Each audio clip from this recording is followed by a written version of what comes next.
الحمدللہ رب العالمین والصلاة والسلام علی محمد الامین۔ اعوذ باللہ من الشیطان الرجیم، بسم اللہ الرحمن الرحیم۔ تینوں حضرات، اس کے بعد تدبر قرآن کے مبادی میں ہم نظم کلام کے عنوان سے ایک پوری بحث کا مطالعہ کریں گے۔ یہ 8واں موضوع ہے۔ میں نے یہ عرض کیا تھا کہ 10 چیزوں کو متعین کر کے یہ ساری بحث کی گئی ہے، تو اس کے معنی یہ ہے کہ 2 باقی رہ گئیں۔ 8ویں چیز یہ ہے کہ قرآن کی ہر سورہ کا ایک متعین نظم کلام ہے، یعنی قرآن مجید کے بارے میں یہ بات کہنے کی ضرورت کیوں پیش آتی ہے؟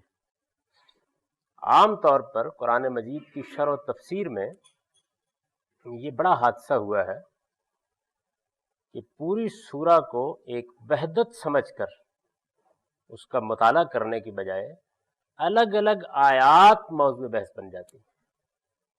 یعنی ایک آیت کو کہیں سے اٹھایا، اس سورہ میں اس کا کیا موقع ہے، کیا مقام ہے، اس کو پیش نظر رکھے بغیر اس کے ایک معنی متعین کر دیا، اس سے ایک حکم نکال لیا۔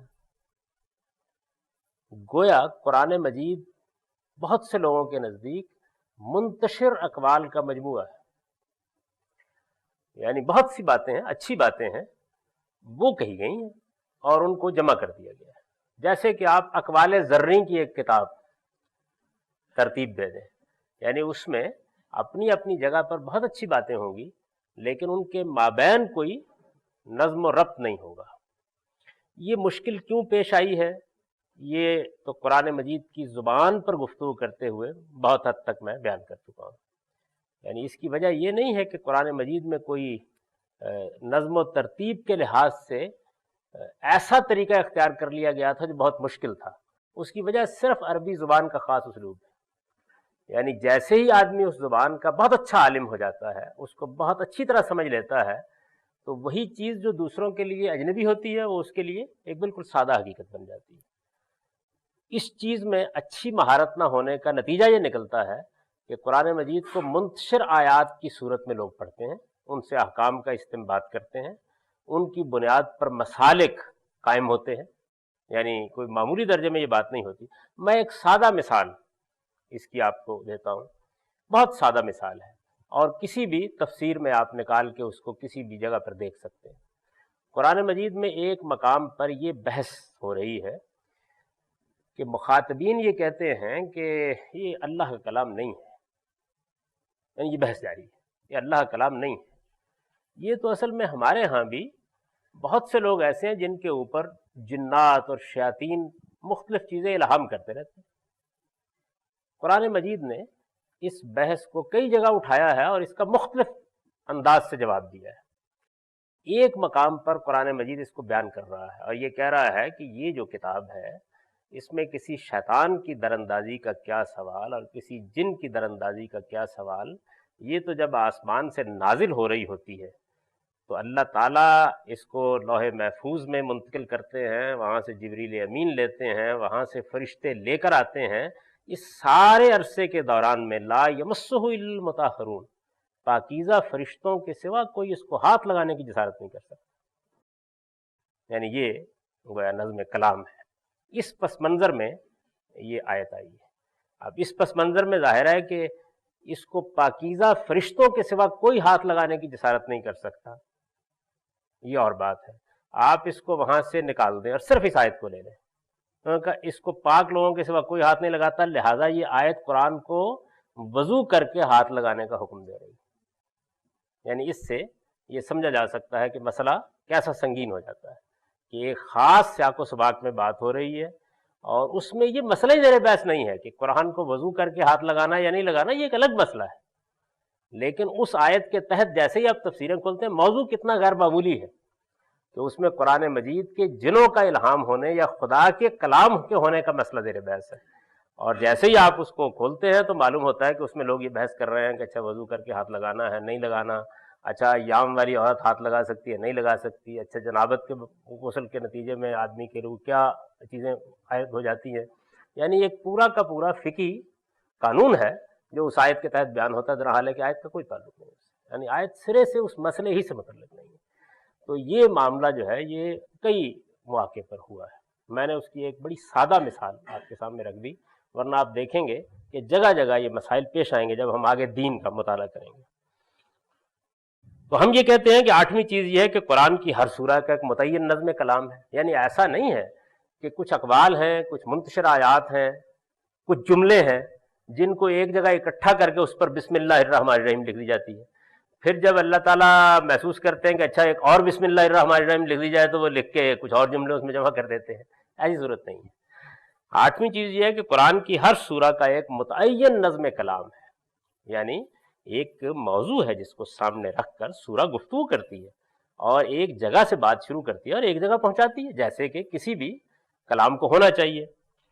وہ اللہ تعالیٰ کی طرف سے الگ الگ اور متفرق ہدایات کا کوئی مجموعہ نہیں ہے، بلکہ اس کا ایک موضوع ہے، اور اس کی تمام آیتیں نہایت حکیمانہ ترتیب اور مناسبت کے ساتھ اس موضوع سے متعلق ہوتی ہیں، یعنی ہر سورہ کا ایک موضوع ہے، ایک مسئلہ ہے جس کو وہ زیر بحث لا رہی ہے، اس کو سامنے رکھ کے وہ شروع ہوگی، اسی کے لحاظ سے اس کے مضمون کا ارتقاء ہوگا، وہ ڈیولپمنٹ کے مختلف مراحل سے گزرے گی اور اسی کے لحاظ سے وہ ایک خاتمے پر پہنچ جائے گی۔ یعنی اس نظم کلام کا رشتہ اگر آپ نے ہاتھ سے چھوڑ دیا تو مسئلہ قرآن مجید کی حقانیت کا زیر بحث ہوگا اور آپ اس سے وضو کے احکام استنباط کر رہے ہوں گے، یعنی یہ نتیجہ نکلے گا۔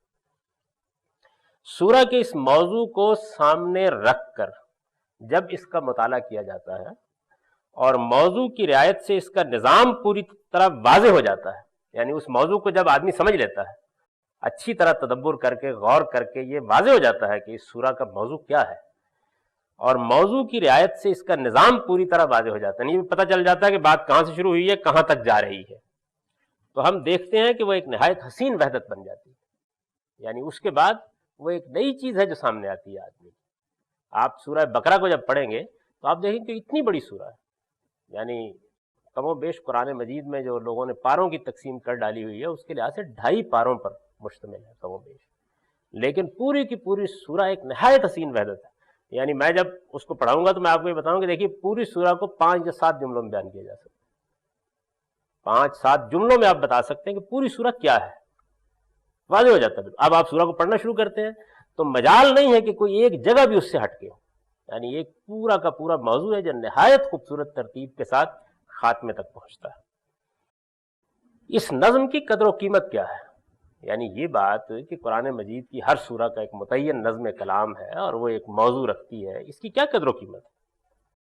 استاد امام امین احسن اصلاحی لکھتے ہیں، نظم کے متعلق یہ خیال بالکل غلط ہے کہ وہ محض علمی لطائف کے قسم کی ایک چیز ہے، یعنی بہت سے لوگوں کا خیال یہ ہے کہ اس سے کیا فرق واقع ہوتا ہے، یعنی اگر ہم نے قرآن مجید کی ایک سورہ میں نظم کے لحاظ سے اس کا مطالعہ کر لیا یا ہم نے الگ الگ آیتوں کو دیکھ لیا تو اس سے فرق کیا واقع ہوتا ہے؟ یہ کوئی علمی لطائف قسم کی چیز ہے جس سے کچھ لوگ حظ اٹھا لیتے ہیں، اس سے دین میں، دین کے احکام میں، قرآن کی حکمت میں، اس کے فہم میں کوئی فرق واقع نہیں ہوتا۔ نظم کے متعلق یہ خیال بالکل غلط ہے کہ وہ محض علمی لطائف کے قسم کی ایک چیز ہے جس کی قرآن کے اصل مقصد کے نقطہ نظر سے کوئی خاص قدر و قیمت نہیں، یعنی یہ ایک عمومی خیال ہے۔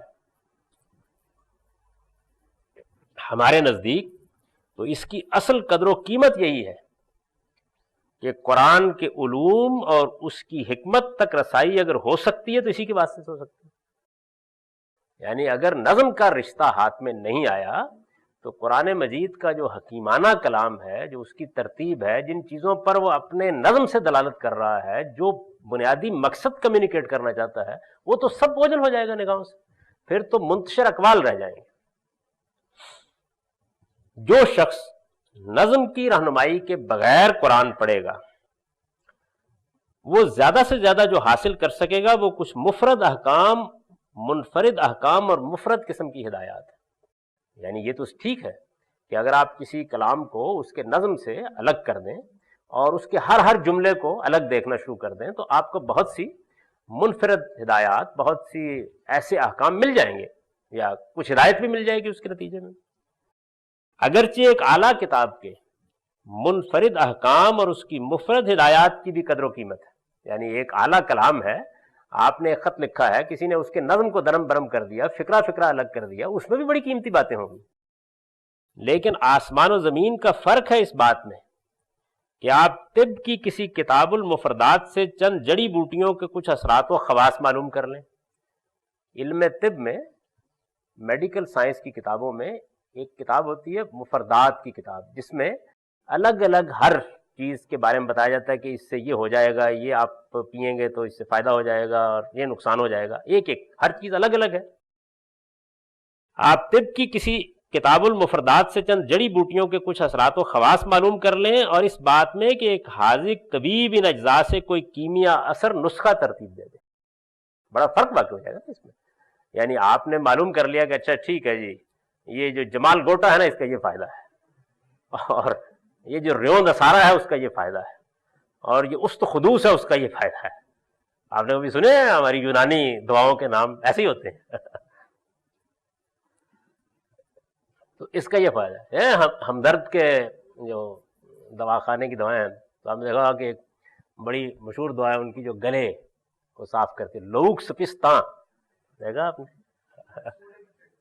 جی، اب وہ ہے کیا؟ لسوڑے کی چٹنی، یعنی لسوڑے کی چٹنی، لوک چٹنی، اور سپستان لسوڑا۔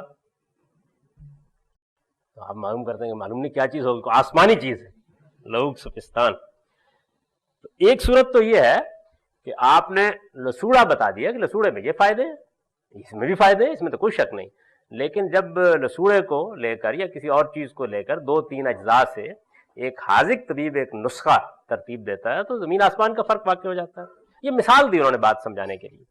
دوسری مثال اور بھی خوبصورت ہے، لکھتے ہیں کہ تاج محل کی تعمیر میں جو مسالہ استعمال ہوا ہے وہ الگ الگ دنیا کی بہت سی عمارتوں میں استعمال ہوا ہوگا۔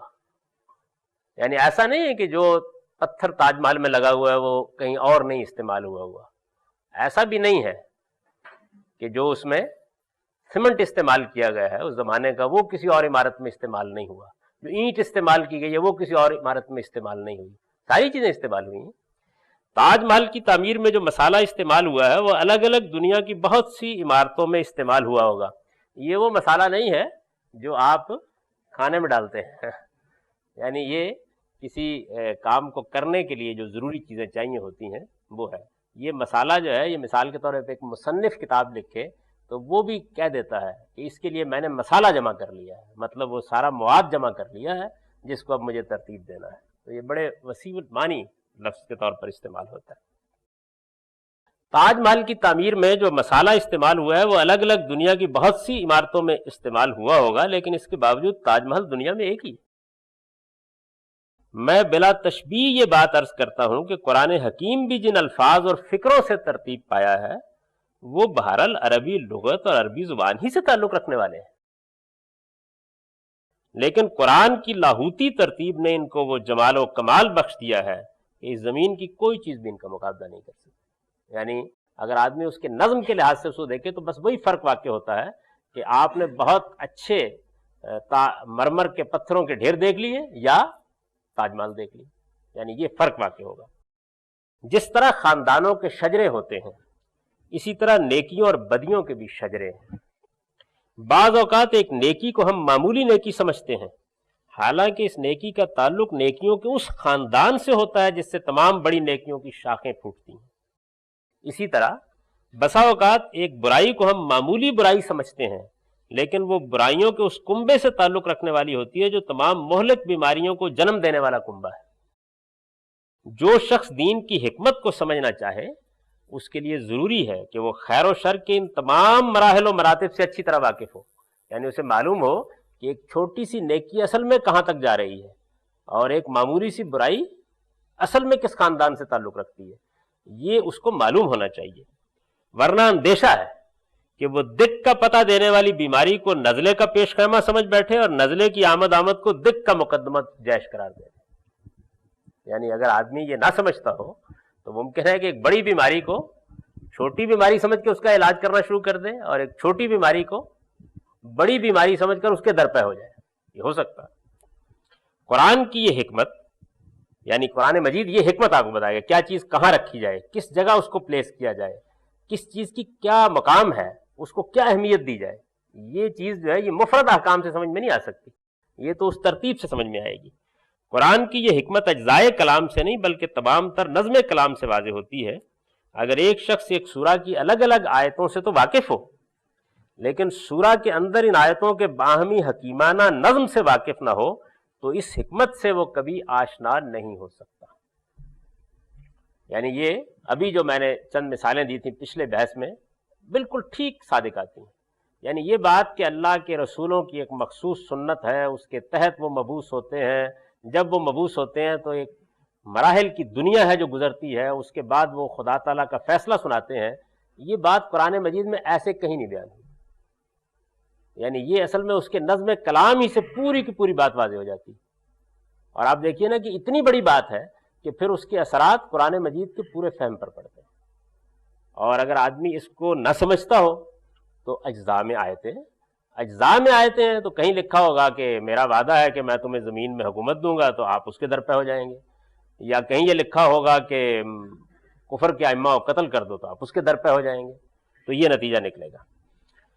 اسی طرح قرآن نے مختلف صورتوں میں مختلف اصولی باتوں پر آفاقی و انفسی، آفاقی کا مطلب ہے یعنی اس کائنات کو سامنے رکھ کر، انفس کا مطلب ہے انسان کے وجود کے اندر کی شہادتوں کو سامنے رکھ کے، یا تاریخی دلائل بیان کیے ہیں۔ یعنی قرآن مجید اپنے مقدمات پر جو دلائل دیتا ہے وہ ہماری اصطلاح میں جو منطقی دلائل ہوتے ہیں وہ نہیں ہوتے، اس کا استدلال آفاق سے ہوتا ہے، انفس سے ہوتا ہے، یہ فطری استدلال ہے۔ منطقی استدلال تو ایک بیرو استدلال ہوتا ہے، یعنی وہ آپ کو کبھی باہر لے جاتا ہے، کبھی آپ کے اندر لاتا ہے، اور کبھی انسانی تاریخ کو آپ کے سامنے رکھتا ہے۔ تو عام طور پر اس کے دلائل آفاقی، انفسی اور تاریخی ہوتے ہیں۔ یہ دلائل نہایت حکیمانہ ترتیب کے ساتھ بیان ہوئے ہیں۔ جس شخص پر یہ ترتیب واضح ہو وہ جب اس سورہ کی تدبر کے ساتھ تلاوت کرتا ہے تو وہ یہ محسوس کرتا ہے کہ زیر بحث موضوع پر اس نے ایک نہایت جامع، مدلل اور شرح صدر بخشنے والا خطبہ پڑھا ہے۔ یعنی اگر وہ اس کو اس کی ترتیب سے سمجھے گا تو تبھی استدلال واضح ہوگا، آرگومنٹ کیسے چل رہا ہے، قرآن مجید کیسے اپنے مقدمات کو ثابت کرتا جا رہا ہے، یہ واضح ہوگا اس کے نتیجے میں۔ لیکن اس حکمت سے، اس کے برعکس جو شخص اس ترتیب سے بے خبر ہو وہ اجزاء سے تو اگرچہ واقف ہوتا ہے لیکن اس حکمت سے وہ بالکل محروم رہتا ہے جو اس سورہ میں بیان ہوئی۔ یعنی یہ نتیجہ نکلتا ہے۔ اس کے بعد انہوں نے، یعنی مولانا امین احسن نے، سیاسی اور اجتماعی پہلو سے نظم کی اہمیت اس طرح واضح کی ہے۔ یعنی یہ تو ہے قرآن کے فہم کے لحاظ سے، ایک اور پہلو بھی ہے جس لحاظ سے یہ بڑی اہم چیز ہے۔ وہ لکھتے ہیں ہر شخص جانتا ہے کہ اس ملت مسلمہ کی شیرازہ بندی قرآن مجید کی حبل اللہ المتین کے ذریعے سے ہوئی ہے۔ یعنی قرآن ہی وہ رسی ہے، حبل اللہ المتین، اللہ کی مضبوط رسی۔ قرآن مجید کو یہ کہا گیا ہے خود قرآن میں۔ تو اب ظاہر ہے کہ یہ امت اگر ایک امت بنے گی یا اس کی شیرازہ بندی ہوگی، یہ ایک وحدت میں آئے گی، تو اس وحدت کا مرکزی نقطہ کیا ہے؟ قرآن مجید۔ یعنی اس کو مضبوطی سے پکڑے گی تو یہ ایک امت ہے، نہیں پکڑے گی پھر کچھ نہیں ہے۔ ہر شخص جانتا ہے کہ اس ملت مسلمہ کی شیرازہ بندی قرآن مجید کی حبل اللہ المتین کے ذریعے سے ہوئی ہے، اور تمام مسلمانوں کو یہ ہدایت کی گئی ہے کہ وہ سب مل کر اس رسی کو مضبوطی سے پکڑیں اور متفرق نہ ہوں۔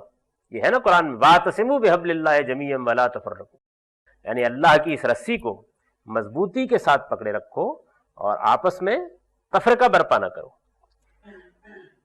اس ہدایت کا یہ فطری تقاضا ہے کہ ہمارے درمیان جتنے بھی اختلاف پیدا ہوں، یعنی یہ رسی جو ہے یہ ایسے تو نہیں میز پر رکھی ہوئی آپ نے پکڑ لینا، اس کا مطلب ہے نا، اس کا مطلب یہ ہے کہ جہاں کہیں اختلاف ہوگا ہم قرآن کی طرف رجوع کریں گے تاکہ ہمارے درمیان افتراق اور انتشار نہ پیدا ہونے پائے۔ اس ہدایت کا یہ فطری تقاضا ہے کہ ہمارے درمیان جتنے بھی اختلاف پیدا ہوں ہم ان کے فیصلے کے لیے رجوع قرآن کی طرف کریں، لیکن یہ ہماری بدقسمتی ہے کہ خود قرآن کے بارے میں ہماری رائے متفق نہیں ہے۔ ایک ایک آیت کی تعویل میں نہ جانے کتنے اقوال ہیں، یعنی آیت ایک ہوگی، یہ مطلب ہے، یہ مطلب ہے، یہ مطلب ہے، یہ معنی ہے۔ ایک ایک آیت کی تعویل میں نہ جانے کتنے اقوال ہیں، اور ان اقوال میں سے اکثر ایک دوسرے سے متناقض ہیں۔ میری کتاب برہان میں ایک ہمارے زمانے کے مشہور مذہبی رہنما کے ساتھ ایک بحث ہے، تو اس میں انہوں نے کہا کہ قرآن کی ہر آیت کے 80 مطلب ہو سکتے،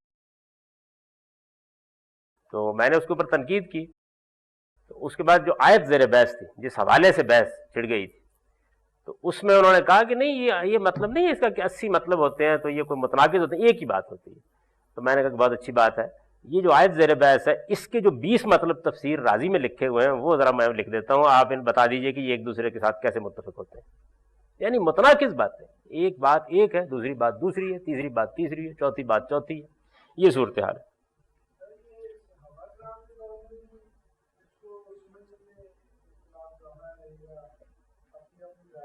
صحابہ کرام کے زمانے میں بہت جزوی پہلوؤں سے پاس، یعنی کوئی دین کی مجموعی حکمت کے بارے میں کوئی اختلاف نہیں ہوا. بعض جزوی معاملات وہ تو انسانی معاملات میں ہو گئی، لیکن وہ ایسا اختلاف نہیں تھا کہ جس کے نتیجے میں ایک نئی امت بن جائے، ایک نیا فرقہ بن جائے، ایک نیا گروہ بن جائے. یہ اختلاف نہیں.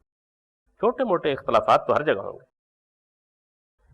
لیکن کوئی چیز ہمارے پاس ایسی نہیں. ایک ایک آیت کی تعویل میں نہ جانے کتنے اقوال ہیں، اور ان اقوال میں سے اکثر ایک دوسرے سے متناقض ہیں، لیکن کوئی چیز ہمارے پاس ایسی نہیں ہے جو یہ فیصلہ کر سکے کہ ان میں سے کون سا قول حق ہے.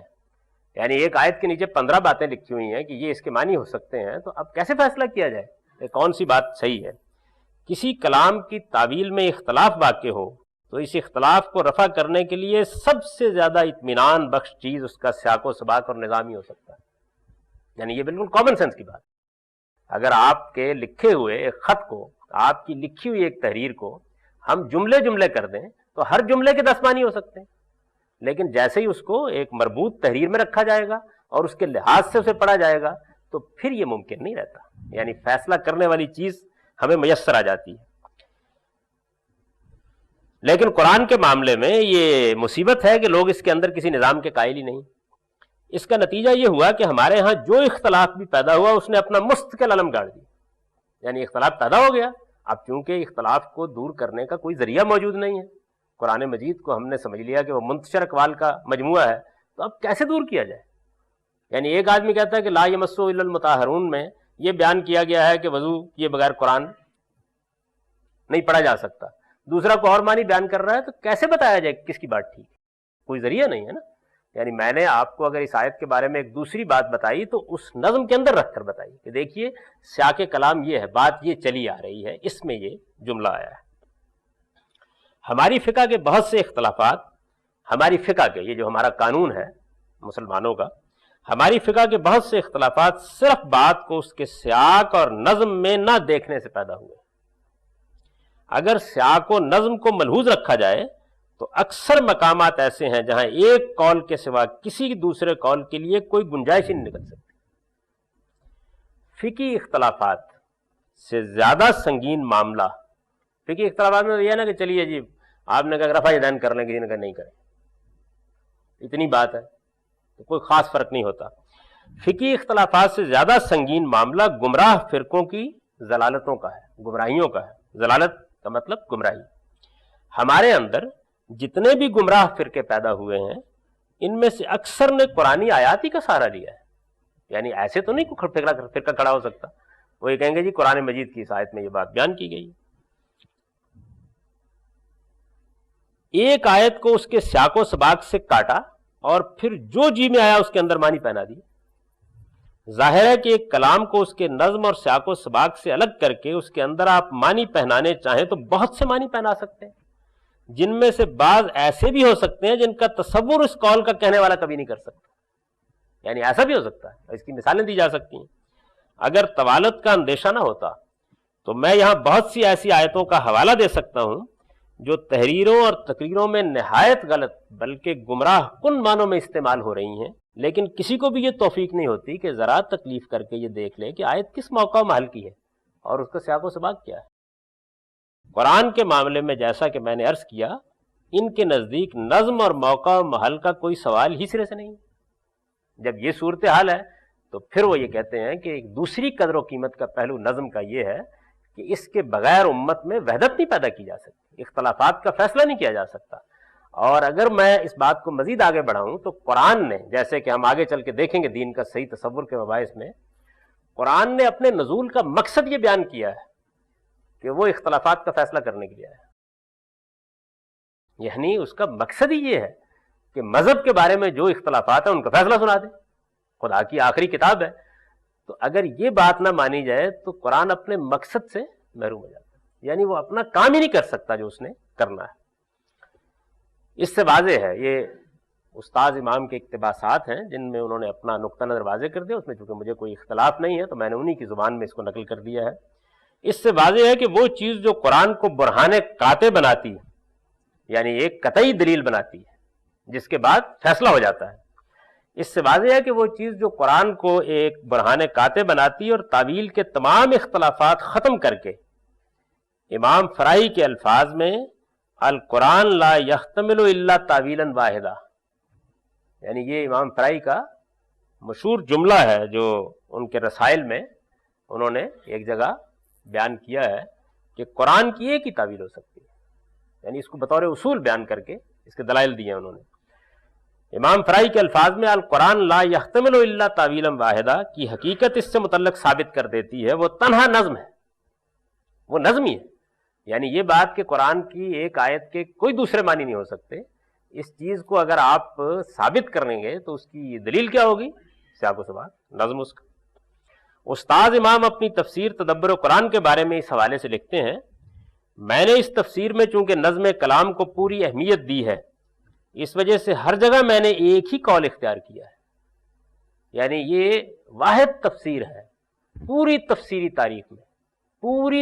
تاریخ میں کوئی اور تفسیر بھی ایسی نہیں ہے، واحد تفسیر ہے جس میں مصنف یہ کہتا ہے کہ اس آیت کے یہی معنی ہے، اور اگر کسی جگہ وہ یہ کہنے کی پوزیشن میں نہیں آ سکا تو پھر کیا کہتا ہے کہ اس میں یہ دو احتمالات ہیں، میں فیصلہ نہیں کر سکا لیکن آپ پر چھوڑ رہا ہوں، فیصلہ کریں اس کا. یعنی یہ نہیں کہتا کہ اس کے یہ معنی بھی ہو سکتے ہیں، یہ معنی بھی ہو سکتے ہیں.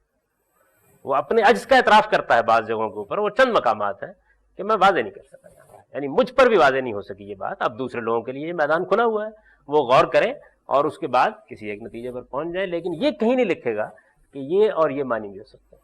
جیسے مثال کے طور پر آپ تفہیم القرآن کو اٹھائیے تو آپ بھی دیکھیں گے کہ وہ یہ بیان کریں گے کہ اس آیت کے 3 معنی ہیں اور تینوں ہی مراد ہیں، اس کے 5 معنی اور 5 ہی مراد ہیں. تو یہ تدبر قرآن میں آپ کو کہیں لکھا ہوا نہیں ملے گا. میں نے اس تفسیر میں چونکہ نظم کلام کو پوری اہمیت دی ہے، اس وجہ سے ہر جگہ میں نے ایک ہی قول اختیار کیا ہے، بلکہ اگر میں اس حقیقت کو صحیح لفظوں میں بیان کروں تو مجھے یوں کہنا چاہیے کہ مجھے ایک ہی قول اختیار کرنے پر مجبور ہونا پڑا ہے،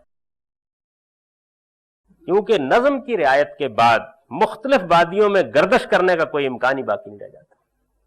یعنی جیسے ہی آپ آیت کو اس کے سیاق و سباق میں رکھ کے دیکھتے ہیں تو پھر مختلف وادیوں میں گردش نہیں کی جا سکتی. یعنی یا تو آپ یہ کہہ کے کوئی اور بات کریں گے کہ میں نظم کو نہیں مانتا، اور یا پھر آپ کو وہ بات ماننی پڑے گی، اس لیے کہ اس سیاق و سباق میں دوسری بات کہنی ممکن نہیں رہتی. صحیح بات اس طرح منقع ہو کر سامنے آ جاتی ہے، واضح ہو کر سامنے آ جاتی ہے. یہ منقع ہے، وہ منقع نہیں ہے جو آپ کھاتے ہیں.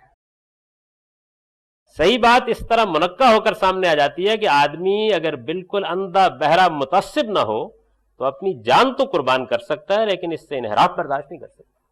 یعنی ایسی باتیں ہو جاتی ہیں. جیسے ابھی ہمارے ایک عزیز نے سوال کیا تھا کہ کیسے قرآن مجید تو مختلف برسوں پر پھیلا ہوا، تو آپ دیکھیں گے کہ نہیں، وہ پکڑ لے گی سورہ آپ کو. یعنی آپ ادھر نہیں جا سکتے، ادھر نہیں جا سکتے، اس کے اندر وہ چیزیں موجود ہوتی ہیں کہ جو آپ کو پکڑ کر بیٹھ جائیں گی اور یہ کہیں کہ نہیں ادھر آئیے، یعنی بات ادھر جا رہی ہے. ورنہ کلام ایسے معلوم ہوگا جیسے آپ کیا سے اڑ رہا ہے، یعنی وہ قابو میں نہیں آئے گا. آپ اپنی بات اس میں ڈالنے کی کوشش کریں گے تو وہ اس کو قبول کرنے سے ابا کرے گا. یہی وہ چیز ہے جس کو قرآن نے خود بیان کیا ہے کہ باطل نہ اس کے آگے سے آ سکتا ہے، نہ پیچھے سے آ سکتا ہے، نہ دائیں سے آ سکتا ہے، نہ بائیں سے آ سکتا ہے. لیکن یہ کہ اگر آپ اس کو کتاب کے طور پر پڑھ ہی نہیں رہے تو پھر باطل ہر جگہ سے آئے گا، پھر تو کوئی روکنے والی چیز نہیں. روکنے والی چیز جو ہے نا، جی فرمائیے.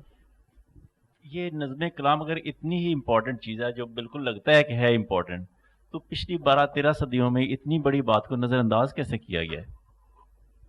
12-13 صدیوں کے بزرگ ملیں گے، ان سے پوچھیں گے. فی الحال تو آپ یہ سمجھیے کہ اگر اہم بات ہے تو دلیل کی بنیاد پر اس کو قبول کیجیے. قرآن کا یہی نظم ہے جس کی بنا پر اس نے اپنے مخاطبین کو جب اپنے مانند کوئی کلام لانے کے لیے کہا تو متفرق آیات نہیں بلکہ ایک یا ایک سے زیادہ صورتیں ہی پیش کرنے کا مطالبہ کیا ہے. یعنی اگر قرآن کی سورہ کوئی چیز نہیں ہے، وہ محض اقوال کا مجموعہ ہے اور اس کے اوپر تبرک کے طور پر بسم اللہ الرحمن الرحیم لکھ دی گئی ہے، تو پھر قرآن کو یہ کہنا چاہیے تھا کہ 2 آیتیں بنا لاؤ، کہنا چاہیے تھا نا. یہ نہیں کہا اس نے. جب چیلنج دیا تو کہا ہے کہ 1 سورہ 10 صورتیں. تو اس کا مطلب یہ ہے کہ ایک متعین چیز ہے جس کو وہ پیش کر رہا ہے. وَإِن كُنتُمْ فِي رَيْبٍ مِّمَّا نَزَّلْنَا عَلَىٰ عَبْدِنَا فَأْتُوا بِسُورَةٍ مِّن مِّثْلِهِ وَادْعُوا شُهَدَاءَكُم مِّن دُونِ اللَّهِ إِن كُنتُمْ صَادِقِينَ. اور جو کچھ اپنے اپنے بندے پر نازل کیا اس کے بارے میں اگر تمہیں کوئی شبہ ہے تو جاؤ اور اس کے مانند ایک سورہ ہی بنا لاؤ، اور خدا کو چھوڑ کر اس کے لیے اپنے سب حمایتی بھی بلا لو اگر تم اپنے اس گمان میں سچے ہو. دوسری جگہ کہا ہے ہم یقولون افطرا قل فاتوا بعشر سور مثلہ مفتریات ودعوا من استطعتم من دون اللہ ان کنتم صادقین. کیا یہ کہتے ہیں کہ اس نے گھڑ لیا ہے؟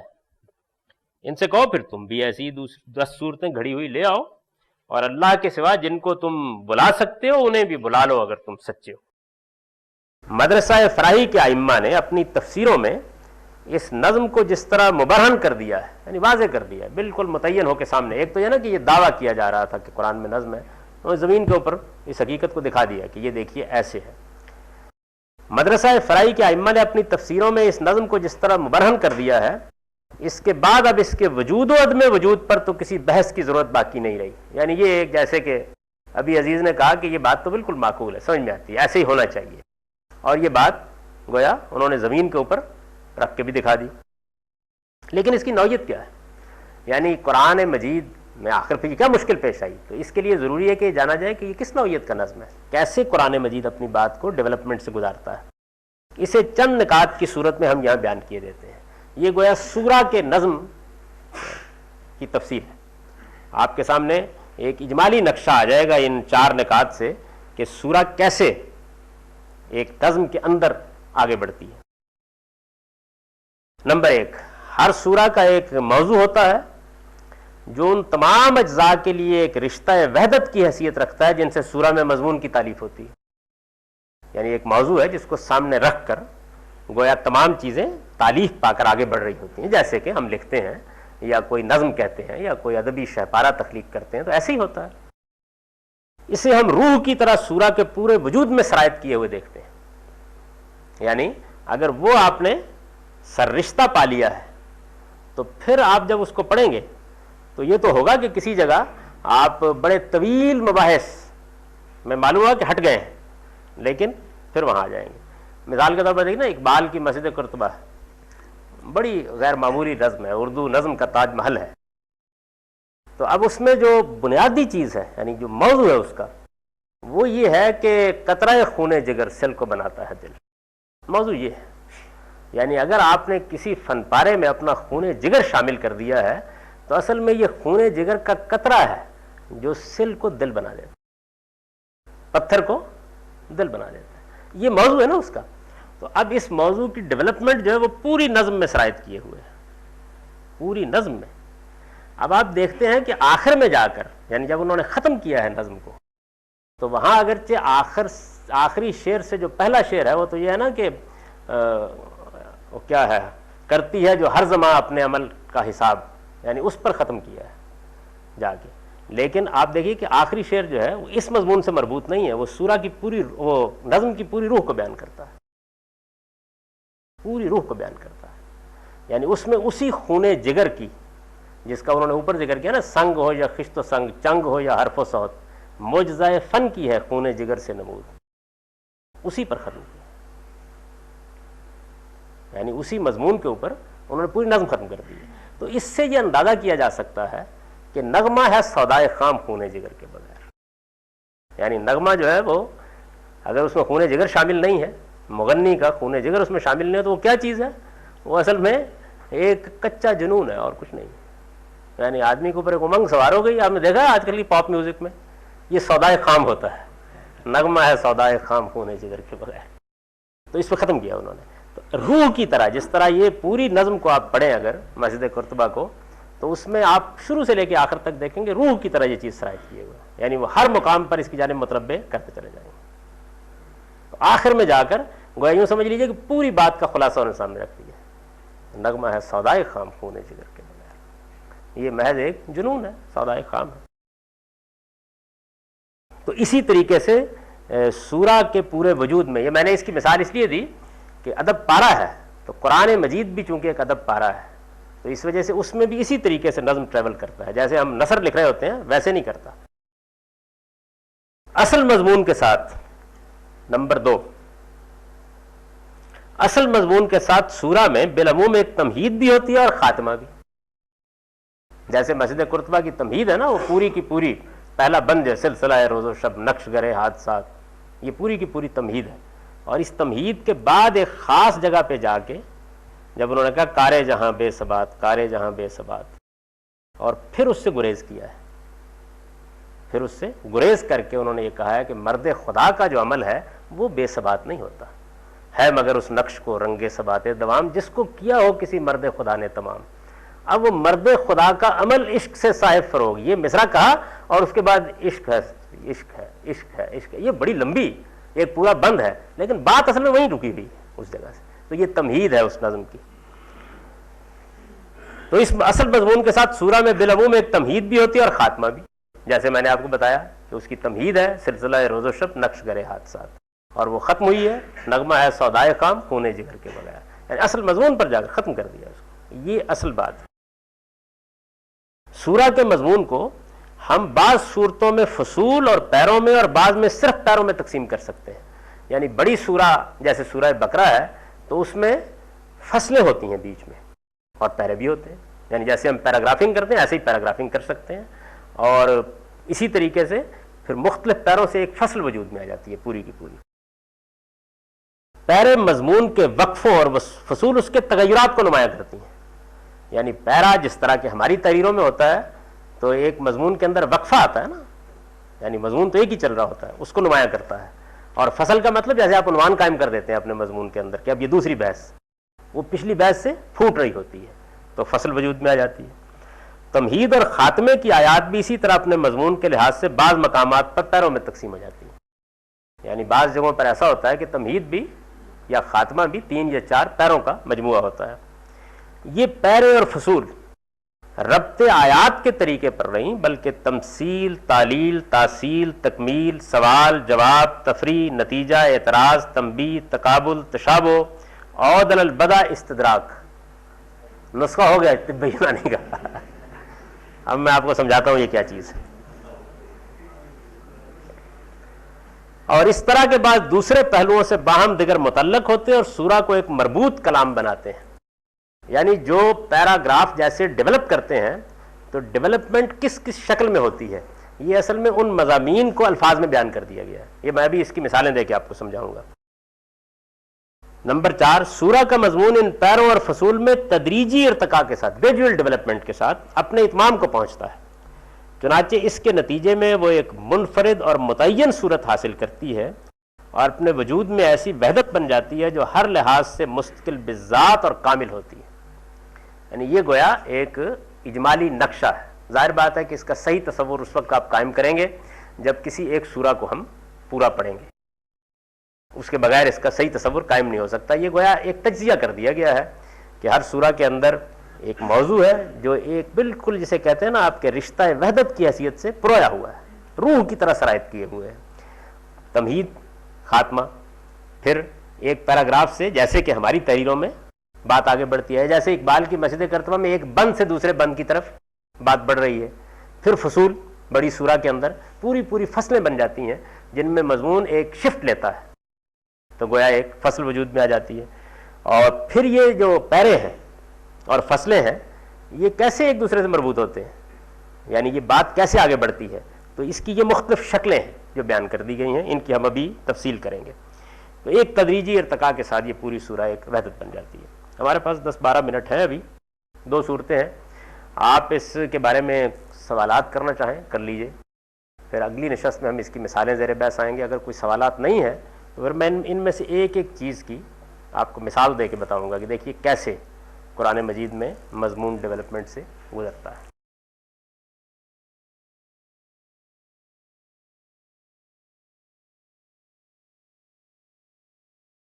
اس میں قرآن مجید زیر بحث نہیں، اس میں تو ایک قصہ ہے، کہانی ہے ہمارے ہاں روایتوں کی کتابوں میں، اس سے اس نے اس کا نظریہ اخذ کیا اور پھر اس پر ایک ناول لکھا۔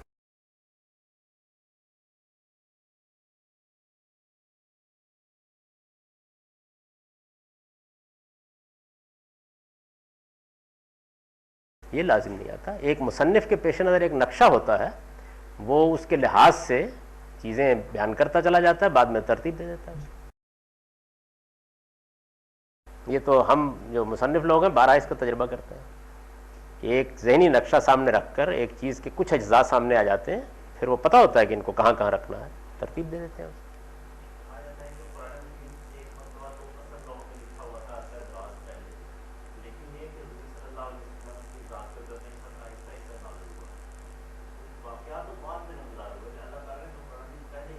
ایسی کوئی بات قرآن میں بیان نہیں ہے.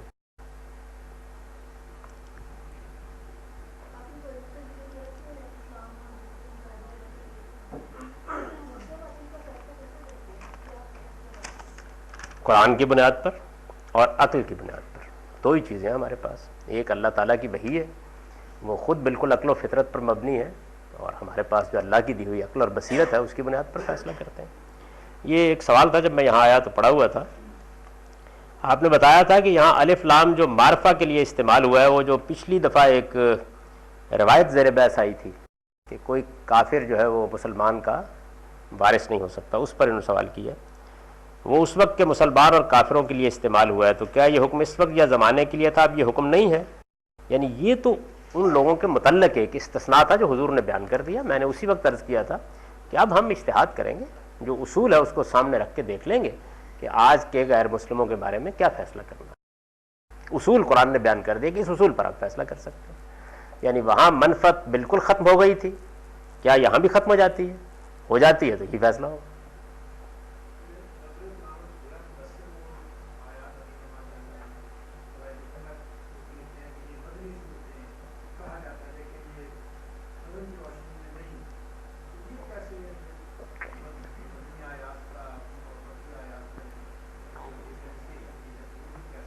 وہ خود بتا دیں گے. آیات کا جو موضوع ہے, مقام ہے, اگر وہ مشرکین عرب کو خطاب کر رہی ہے, بنی اسماعیل سے گفتگو کر رہی ہے, مقدمات وہ زیر بحث ہیں, تو مدنی کیسے ہو سکتی ہے؟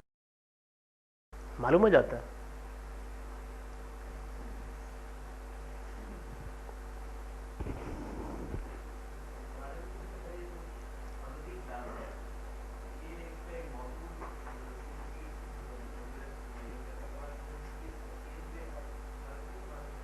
یعنی قرآن مجید کس مقصد کے لیے ابدی کتاب ہے؟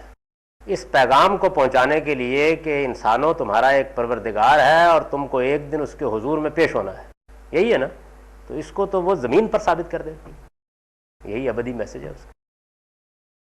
یعنی ساری کی ساری اسی لیے اس پہلو سے محفوظ کی گئی ہے کہ اسی حقیقت کو خدا نے جب زمین پر ثابت کیا تھا ایسے ثابت کر دیا. یہی قرآن کا پیغام. یعنی وہ اپنے موضوع سے اس ابدی پیغام کو آخری درجے میں ثابت کر دیتی ہے کہ جس پیغام کو وہ لے کر نازل ہوئی. یہی کرنا چاہیے اس کو. اور اگر ابدی سے مراد یہ ہے کہ چونکہ ایک زمانے میں ہم کو چارپائی بننا تھی اور دوسری میں صوفہ بنانا تھا تو اس کے احکام دیے جاتے, یہ قرآن کا موضوع نہیں ہے. اس کا موضوع یہ ہے, اور اس موضوع کو سامنے رکھ کر تو وہ ساری کی ساری کتاب یہی موضوع ثابت کر رہی ہے. ثابت کر دیا نا اس نے ایک حقیقت کو کہ بھائی وہ قیامت جو وہاں برپا ہونی ہے, دیکھو ہم نے یہاں برپا کر دی. تو اس کا مطلب یہ ہوا کہ اب عقلی استدلال سے معاملہ اوپر اٹھ گیا. جس چیز کو مذہب کا بنیادی مقدمہ بیسک پریمیسز ہونے کی حیثیت حاصل تھی, ثابت ہو گئی. ایسے ہی ہے نا کہ میں آپ سے بہت لمبی گفتگو کر رہا ہوں, بحث ہو رہی ہو, 20 دن گزر گئے اس میں کہ قیامت برپا ہوگی, آپ نہیں مانتے, میں کہتا ہوں اچھا میں کر کے دکھا دیتا ہوں, بس بات ختم ہو گئی نا اس کے بعد. تو اس کے آگے پھر کیا ابدی میسج ہے جو قرآن کا, یہی میسج ہے. اور یہ آپ دیکھیں کہ کتنی شان کے ساتھ جب قرآن پڑھیں گے کیسے اس کو بیان کرتی ہے. جی کوئی اور سوال بھی ہے؟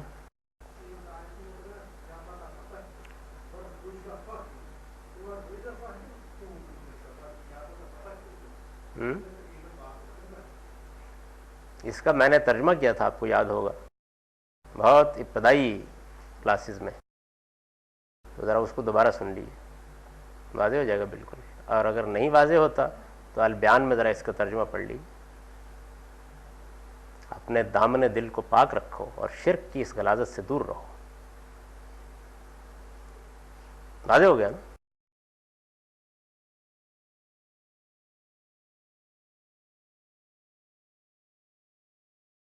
5 منٹ ہیں.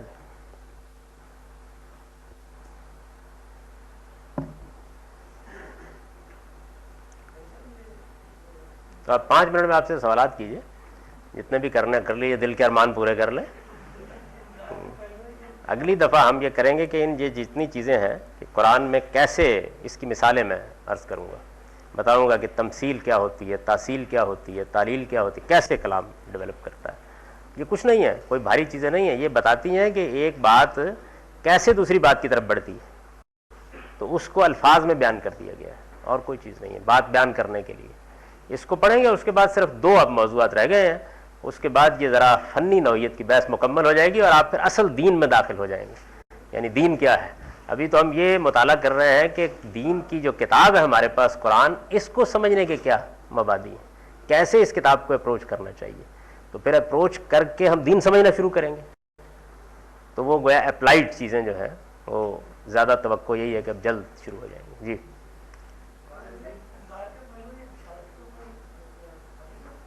اصل میں بات یہ ہے کہ انذار کا جو نتیجہ ہے نا وہ بشارت ہے. یعنی پیغمبر تو منکرین کو خطاب کر رہے ہیں نا، تو خبردار کریں گے، وہ مان لیتے ہیں تو بشارت ہے.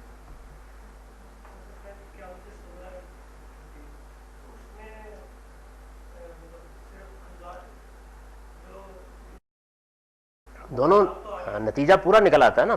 یعنی سورہ توبہ میں جب آپ پڑھیں گے تو آپ یہ دیکھیں گے کہ اس میں جتنے قیامت میں گروہ بنیں گے وہ سارے آ گئے ہیں. یعنی وہ جو منکرین ہیں، جانتے بوجھتے انہوں نے حق کا انکار کر دیا، پہلے ان کو لے لیے. اس کے بعد وہ لوگ کے جو منافقت کے ساتھ معاملہ کرتے ہیں ان کو لے لیے کہ ان کے ساتھ کیا کرنا ہے. پھر اس کے بعد یعنی جیسے ہی آپ اس سے آگے بڑھتے ہیں تو اس کے بعد آپ کے سامنے وہ مسلمان آ جاتے ہیں کہ جو مسلمان ہیں، منافق نہیں ہیں، لیکن ان سے کمزوریوں کی وجہ سے غلطیاں ہو رہی ہیں. ان کے ساتھ کیا اس قیامت میں کیا معاملہ کیا گیا. پھر اس کے بعد یہاں تک نوبت پہنچ جاتی ہے کہ 3 یعنی متعین طور پر 3 آدمیوں کا مقدمہ زیر بحث آ جاتا ہے کہ جو مخلص تھے، جنہوں نے کوئی برائی بھی نہیں کی، ایک فیصلہ کرتے وقت کمزوری دکھا گئے، ان کا معاملہ. یعنی وہ اس طرح زیر بحث آتا ہے کہ گویا آپ کے سامنے بالکل ایک تصویر قیامت کی کھنچ جاتی ہے، اور پھر یہ بتا دیا جاتا ہے کہ اب اس کے بعد کیا کرنا ہے. یہ تو ہو گئی برپا، اور دونوں زیر بحث آتے ہیں.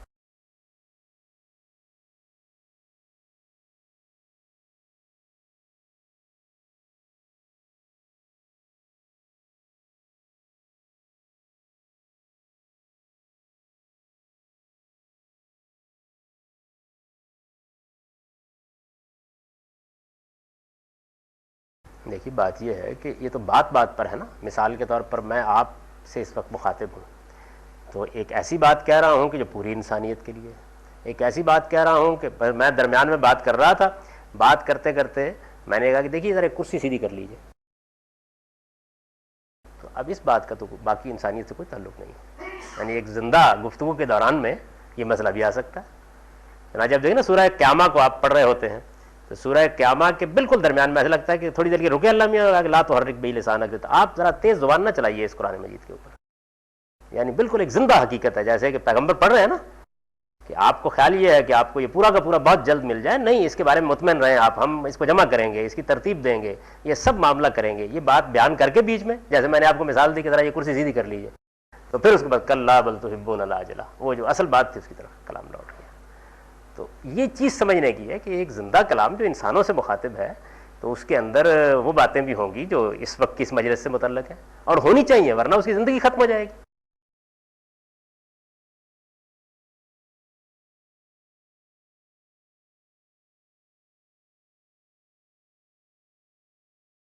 نہیں، وہ اصل میں یاد کرنا وہاں زیر بحث نہیں ہے. وہاں یہ کہا گیا ہے کہ آپ اس جلدی میں مبتلا نہ ہوں کہ پورا آپ کو مل جائے. قرآن مجید تھوڑا تھوڑا کر کے نازل ہو رہا تھا نا، تو وہ قریش یہ کہتے تھے کہ یہ ہر روز ایک نئی بات سنا دیتے ہیں ہم کو، تو ایک ہی بار جو کہنا ہے کہہ دیں. اس کا جواب ہے اب یہ بات تو دوسرے لوگوں سے متعلق نہیں ہو سکتی. ہو گیا نازل، اب تو پورا ہو گیا.